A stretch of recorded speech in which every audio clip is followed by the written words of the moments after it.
Hello everyone, welcome back to knowledge for future study channel. Rajasthan कर्मचारी चयन board ने आज सीईटी टेस्ट यानी कि कॉमन एलिजिबिलिटी टेस्ट स्नातक स्तर का ऑनलाइन एप्लीकेशन फॉर्म आमंत्रित किए हैं। नोटिफिकेशन आउट हो चुका है। टोटल 8 सेवाओं के बारे में इसमें बताया गया है, जिसमें पहली है राजस्थान होमगार्ड अधीनस्थ सेवा। इसमें पद का नाम है प्लाटून कमांडर का ये पद होगा। सेकंड है राजस्थान अभियांत्रिकी अधीनस्थ सिंचाई सेवा। इसमें जिलेदार और पटवारी का पद है।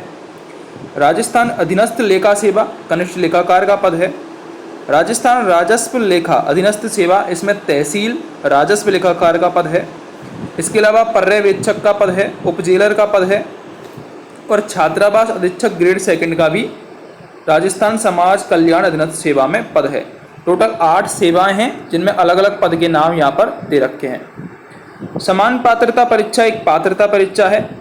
समान पात्रता परीक्षा में सम्मिलित पद पर भर्ती सुसंगत सेवा नियमों के उपबंधों के अनुसार की जाएगी।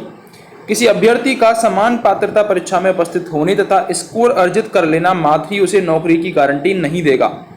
अभ्यर्थी को भर्ती एजेंसी द्वारा संचालित लिखित परीक्षा या साक्षात्कार या दोनों में आवश्यक रूप से उपस्थित होना होगा और उसे अर्हित करना होगा और सुसंगत सेवा नियमों में अधिकथित अन्य कसौटी भी पूर्ण करनी होगी। समान पात्रता परीक्षा में सम्मिलित सेवाओं के पदों पर भर्ती के लिए अलग से भर्ती की परीक्षा का आयोजन किया जाएगा, जिसमें अभ्यर्थियों का चयन श्रेणीवार रिक्त पदों के अनुसार वरीयता के आधार पर किया जाएगा। ठीक है, मुख्य भर्ती परीक्षा का आयोजन और भर्ती की कार्यवाही उस सेवा के सेवा नियमों के अनुसार की जाएगी। यानी कि पहले पॉइंट में हमने क्या देखा कि जो सीईटी परीक्षा है वो एक मात्र पात्रता परीक्षा होगी। इसके अलावा मुख्य भर्ती परीक्षा या फिर किसी में साक्षात्कार की जरूरत पड़ेगी तो वो भी होगा और वरीयता के आधार पर श्रेणीवार पदों का चयन किया जाएगा। ये जो समान पात्रता परीक्षा है स्नातक स्तर पर, ये वर्ष में कम से कम एक बार आयोजित की जाएगी और परीक्षा का स्कोर परिणाम की दिनांक से 1 वर्ष के लिए मान्य होगा। ये जो सीईटी परीक्षा है इसका स्कोर परीक्षा की दिनांक से 1 ईयर के लिए मान्य होगा। ठीक है, बोर्ड द्वारा उन समस्त अभ्यर्थियों के अंक जो समान पात्रता परीक्षा में उपस्थित हुए हैं प्रकाशित किए जाएंगे। जिन्होंने भी पेपर दिया है उनके अंक प्रकाशित किए जाएंगे।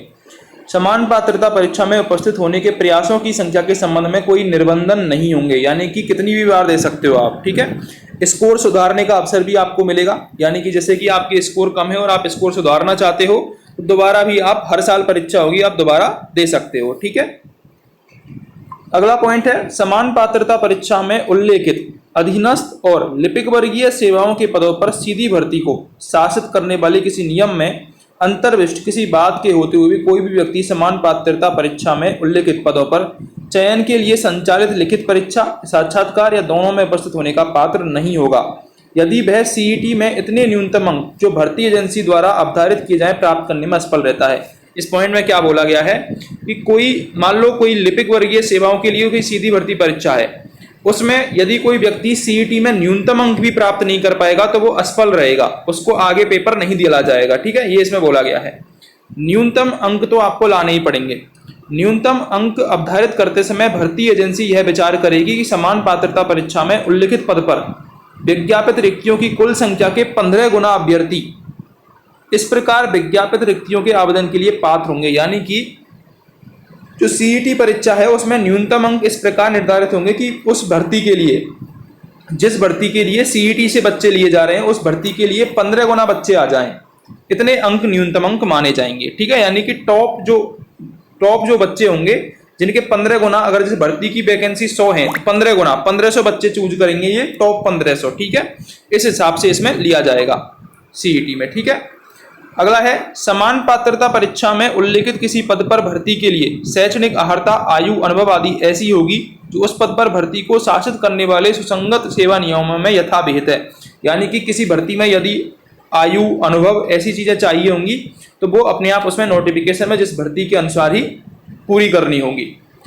अगला पॉइंट है समान पात्रता परीक्षा में उपस्थित होने से पूर्व अभ्यर्थी द्वारा स्वयं यह सुनिश्चित किया जाना चाहिए कि वह समान पात्रता परीक्षा में सम्मिलित किसी पद हेतु आयु, शैक्षणिक अर्हताओं आदि के संबंध में शर्तें पूर्ण करता हो। यानी कि उसे खुद ही जांच लेना चाहिए कि वो किसी भर्ती के लिए क्वालिफाइड है या नहीं है, यानी कि आवेदन कर सकता है या नहीं कर सकता है। अब बात करते हैं ऑनलाइन आवेदन की प्रक्रिया की क्या रहेगी। बोर्ड द्वारा ऑनलाइन एप्लीकेशन फॉर्म लिए जाएंगे जिन्हें राज्य के ई मित्र कियोस्क या फिर जन सुविधा केंद्र के माध्यम से भरा जा सकता है।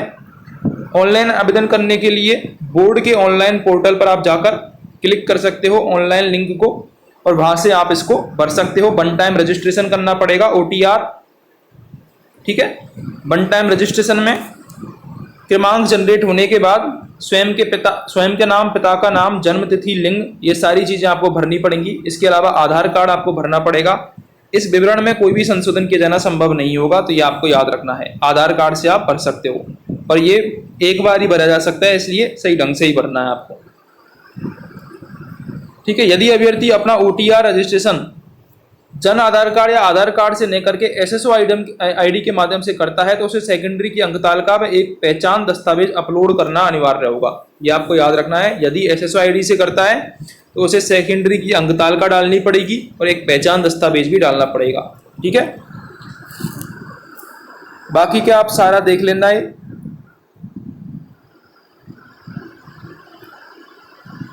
परीक्षा शुल्क क्या रहेगा? परीक्षा शुल्क दे रखा है सामान्य वर्ग के लिए 450 रुपये, नॉन क्रीमिलियर का यदि OBC वर्ग है नॉन क्रीमिलियर उसके लिए 350, विशेष योग्यजन के लिए और SC ST के लिए 250। ये इसका अगर 2.50 लाख से कमाई हुई है तो उसके लिए कम आय है उसके लिए भी 250 रुपये होगा, ठीक है। समान पात्रता परीक्षा के अंतर्गत संभावित रिक्त पदों का विवरण इस प्रकार है।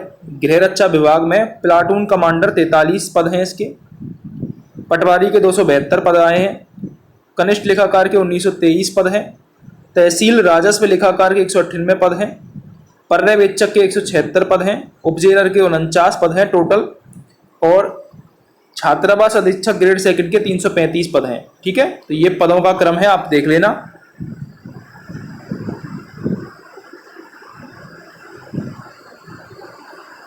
ये शैक्षणिक योग्यताएं हैं, जैसे कि महिला अधिकारिता विभाग में कितनी मांगी है 18 से 40 वर्ष, और विश्वविद्यालय से स्नातक मांगा है। ये सारी क्वालिफिकेशन आप पढ़ लेना, क्या क्या क्वालिफिकेशन किस एग्जाम के लिए कौन सी क्वालिफिकेशन जरूरी है, ठीक है। बाकी की चीजें सारी वही रहेंगी।